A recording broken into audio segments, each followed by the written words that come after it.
I just don't know if that aggressive was necessary. This video shared on social media showing multiple officers hitting a man who appeared to be pinned down. That's now led to the Ogden Police Department investigating those officers' use of force. Frankly, I've never done house falling off the mountain before as mayor, so it's a new era for me too. Plus, we have an update from the mayor of Draper about the disaster happening this weekend in his city, where 2 homes slid off the side of a cliff.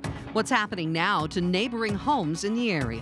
More active radars. We have a storm coming in 2 waves. First hitting southern Utah, then northern Utah. So when does the Wasatch Front see the rain, and how long will it be sticking around? We'll let you know.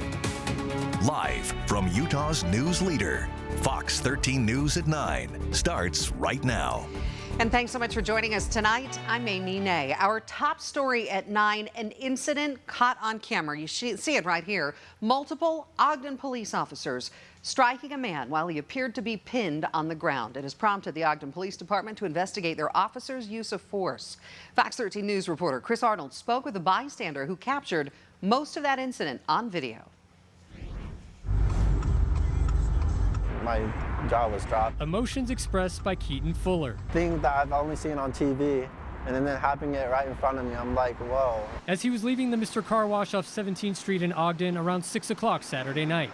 That's when Fuller says he saw a man backing away from an Ogden police officer who was slowly following the man in his car. And then a second later, the man tried booking it across the street, while the police just came and chased him right over here. Fuller says he saw the man who was being chased by police turn around, either getting ready to fight or defend himself.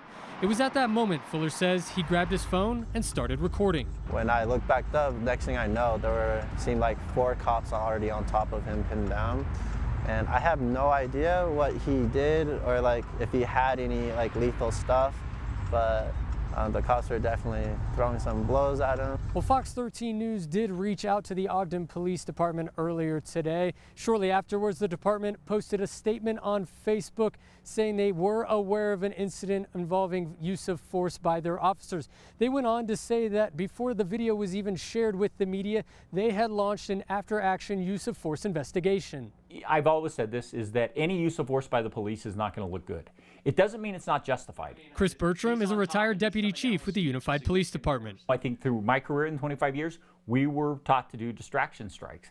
And I think that's another important discussion as to what those officers have been trained to do. What isn't clear in the video, Bertram says, is whether the man on the ground was handcuffed at the time or not. If this individual, this is prior to handcuffing, we would imagine that we would, again, our policy that I was trained with, our training was consistent with, strikes or distractions prior to being taken into custody. If the individual's in handcuffs, then that goes to a completely different level because that is a civil rights violation. Bertram says it is important to note that this video only captures a moment in time. There's something that happened before that led up to those officers using the force, and then there's something that happened after it. There's going to be an outcome, an arrest, charges, things like that. We're going to want to know everything in that context. I wish I knew the reason why they were aggressive even after he was pinned down. In Ogden, Chris Arnold, Fox 13 News, Utah.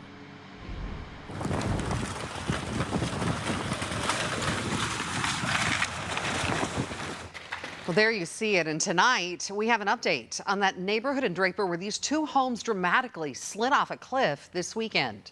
City officials say the 2 homes surrounding the homes that fell on Springtime Road have been condemned after they were evacuated because they were in danger of collapsing as well. Our order to move them out was because we were concerned that they weren't safe homes. The doors wouldn't open. They'd come down to the point where you couldn't open doors and windows. So, prudently, we had them out. They weren't, obviously no one wanted to be removed from their home, but we thought it was the safe life and safety call to make. The city says some people have been caught trespassing in this closed-off area. They say anyone who does this is subject to a citation from police. The mayor of Draper also said to us that the city does not plan on paying for the damage and that they will continue to follow up with the developer, Edge Homes, about this incident. What you have here is you have a ravine. This is a fill. So the developer came in and they filled a ravine with fill material. Now, they did it according to their plan, according to what they told us, and according to use of the material the plan called for, all that. All the documentation about how they did it is right. It's the way it's supposed to be. But obviously, you know, it didn't work. We are told that members of the Hidden Canyon Estates community will be holding a meeting tomorrow at the Edge Homes corporate office at 6 p.m. Despite this disaster, Edge Homes continues to defend the quality of their homes. Stay tuned to Fox 13 News tomorrow for our continuing coverage of this developing story. Cottonwood Heights police looking for someone who apparently shot 6 windows at the Old Mill Corporate Center near I-215 overnight. You see the damage done there on your screen. Police say multiple clients use this building. So police don't believe any specific businesses were targeted. They're now combing through surveillance video to try to find any leads. Damage is estimated to be around $100,000. If you have any tips to pass along, Cottonwood Heights police are investigating. An 82-year-old man skiing at Snow Basin died after he collided into another skier this morning. The resort says Ski Patrol responded immediately to the scene to provide emergency medical aid. The other skier involved was not seriously injured. In the Snow Basin team issuing this statement saying they are heartbroken by the loss and offer their deepest condolences to the guest's family and all involved. Tonight on Utah's Capitol Hill, members of Utah's Armenian American community gathered to commemorate the 108th anniversary of the Armenian Genocide, which happened 108 years ago tomorrow. It was on that day in 1915 when actions from the Ottoman Empire led to the deaths of an estimated 1.5 million Armenians. The event featured speakers, musical performances, and a candlelight vigil, providing an opportunity for people to come together in remembrance and solidarity. It's very important to us, and we will continue to do so until the entire world, all governments, accept the genocide that it did occur. So finally our descendants, our ancestors can finally rest in peace. But even today, it continues to the east in Armenia, on the borders of Azerbaijan and the land we call Artsakh, where our people still live. Clark Aposhian, who you just heard from, says the local Armenian community plans to speak with lawmakers at the state and federal level to urge everyone to recognize and accept the events of the Armenian Genocide so that something like this never happens again.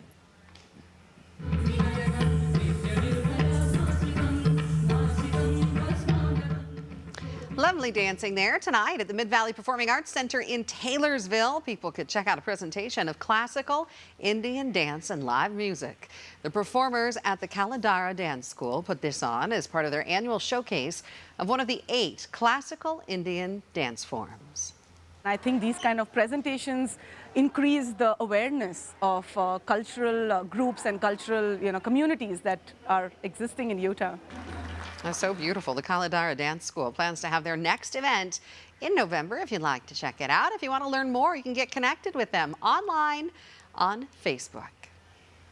Time for us to take a live look right now at Beaver, where we're seeing a mix of rain and snow falling, a stark contrast to some of that sunshine we saw here in the Salt Lake City area earlier today, but the weather's changing, Brack. It is changing. We've been seeing it mainly towards central and southern Utah. A transition in the afternoon hours where our next storm system coming through. First wave, though, bigger focus central and southern Utah. That's where we're seeing a lot of green, even some yellows, with some embedded thunderstorms that have been tracking through. Earlier on, we had a wave which is now turning towards southeastern Utah, dissipating just a little bit, but then the second wave behind it is producing, as you can see with those lightning strikes, thunderstorms that track through Beaver, Cedar City moving eastward, now making their move over towards areas such as Panguitch, and will continue to make us move eastward where that will potentially impact areas such as Escalante over towards Bryce Canyon. And like we saw previously, Torrey, Loa over into Capitol Reef before it starts moving over towards southeastern Utah. So even as we look with this line of thunderstorms, there's another one developing that'll be making its move here, potentially impacting areas such as Milford, maybe as far north as Delta, and looking like we might even see some activity towards the southern end of the Wasatch Front in the overnight hours. As we take a look at your forecast for tonight then for the Wasatch Front, mostly cloudy skies. As with those clouds, temperatures don't drop too much. There's a slight chance, even in Salt Lake City, that we could see an isolated shower. We get things really going, though, here across northern Utah with another cold front that'll push through for tomorrow. As it does bring the rain for the mountains, it looks to bring some snow, even some thunderstorms. How long will that storm last? I'll let you know coming up. Also coming up, running for a cause, what one man from Kimball Junction is doing to inspire others to give the gift of life. And a sign of encouragement, what one man from Eagle Mountain does when he goes out for a jog and the impact that he is already seeing. We'll be right back.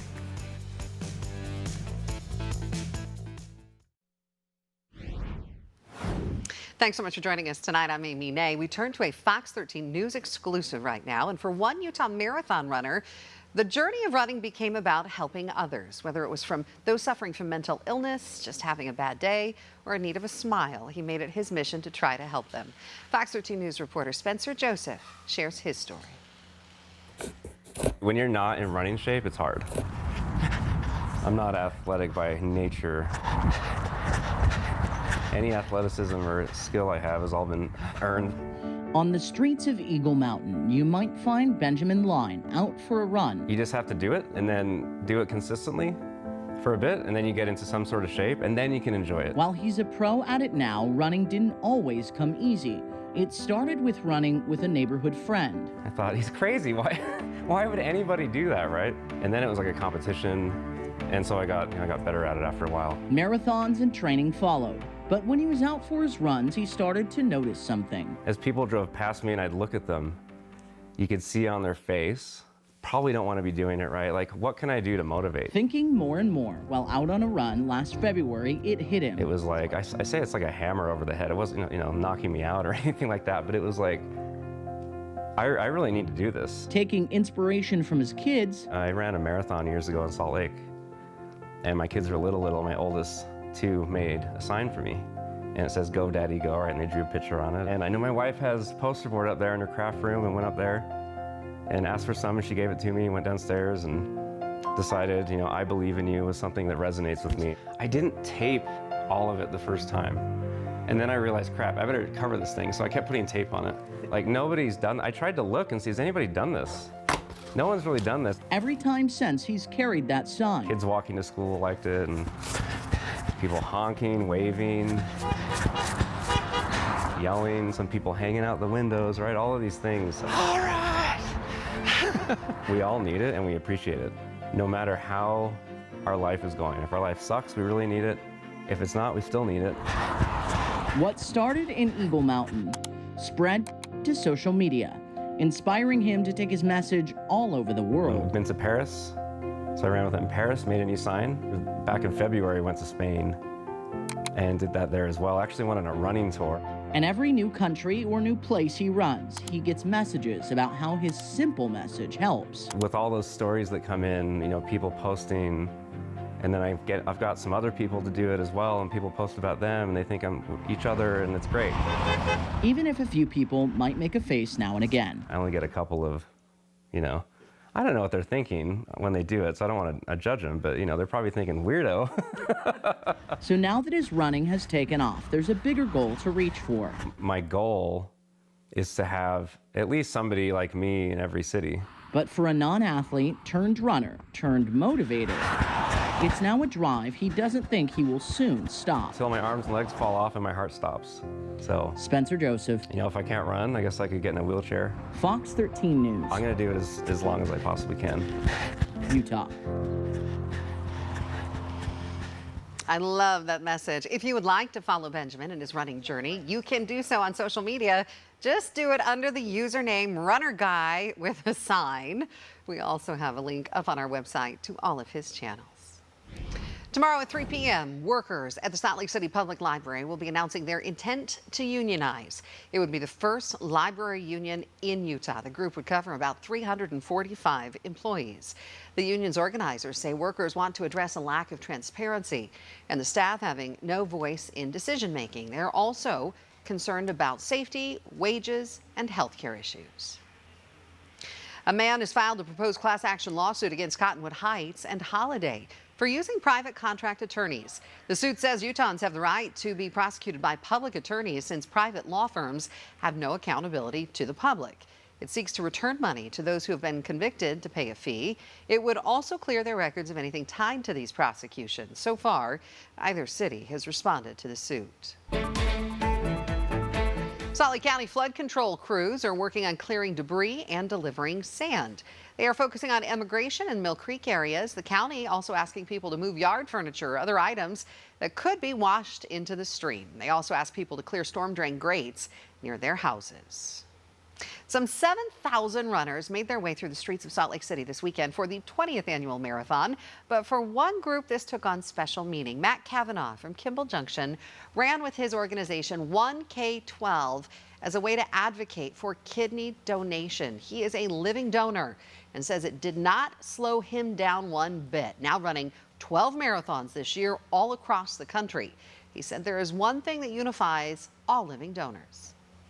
Living donors are everybody. You know, they're not, some donors are runners like myself, and I can tell you personally, I've felt a second wind in my life after donating. More motivated to get up and get out and to live life to every single last inch of it. According to DonateLife.net, more than 100,000 people are waiting for life-saving transplants. 85% of those are waiting for a kidney. This month is National Donate Life Month to raise awareness of that need. If you would like to find out more about Matt's journey and possibly more about kidney donation, you can go to 1K12.org.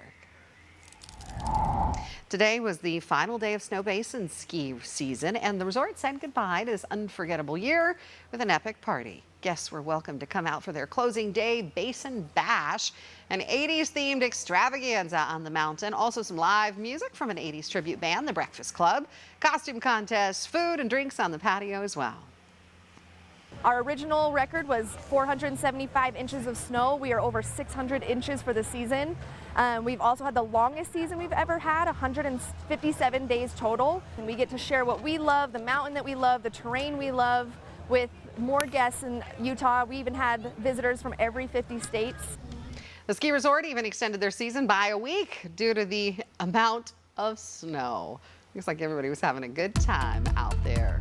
An 80s theme party are always the cool thing, right? Oh, they are. They're the coolest, the 80s band. Mullets and the bright colors, the pit vipers. They're perfect. It's all coming back. It's way all to hip celebrate. again It's now. like when I was in the 80s, you celebrated the 50s, you know? Yeah, now they're celebrating our generation.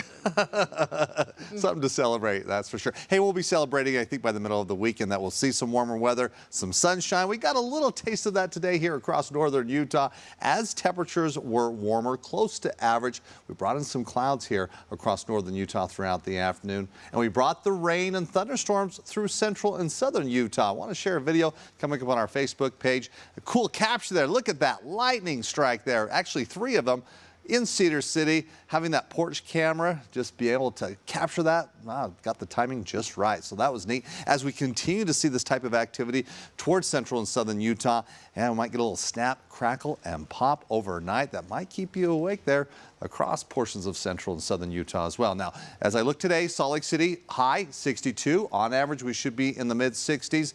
We're going to be going down a little bit before we go back up, and we'll be looking at temperatures above average as we look towards the middle, towards the end of the week. Now, across the state where we brought in those clouds, a little cooler across areas such as Logan and Ogden in the 50s for those highs, near 60 degrees in Provo. Before we saw the rain and the thunderstorms in west central Utah, we did make our way up into the 60s, only upper 70s in St. George today. Right now here along the Wasatch Front, mostly cloudy conditions. We're finding temperatures still in the 50s with those clouds in place. Looks like temperatures don't drop as much as we saw this morning, in that we'll be looking at overnight lows in the 40s. And from the Storm Prediction Center, we knew it would be an active afternoon through the evening, particularly west central, southern Utah, even turning towards southeastern Utah, as this will be the storm zone in the overnight hours. But when we transition into tomorrow, the focus changes. A cold front will track in, bringing some instability and some moisture across northern, northeastern, and portions of southeastern Utah for tomorrow. You'll be drying out in the areas today that you are seeing active weather, at least currently. So that's going to be the change. A bigger focus in other spots as we'll be some rain and those scattered thunderstorms. But again, right now, that line of thunderstorm activity just tracking east of Cedar City. I mentioned impacting Panguitch over towards Bryce Canyon in its sights, Escalante moving up towards Capitol Reef, and then units move over towards southeastern Utah as we get past midnight. Once you push further northward, and it looks like mainly Fillmore northward, not much going on right now, but doesn't mean we won't see any activity. You can see another line of showers tracking through Ely, heading through the state. That potentially could impact areas such as Nephi southward, and maybe even getting up as far north as the southern end of the Wasatch Front, so Utah County near Juab County. But again, Wasatch Front tomorrow afternoon, we start to see a better threat of those showers and thunderstorms. So look at the computer models. Again, the focus near Cedar City, moving eastward, potentially reaching Hanksville, portions of Lake Powell, then moving towards Blanding. And then tomorrow morning, we're waking up just to a few isolated showers in southeastern Utah. The clouds tracking through, we start seeing the front coming in.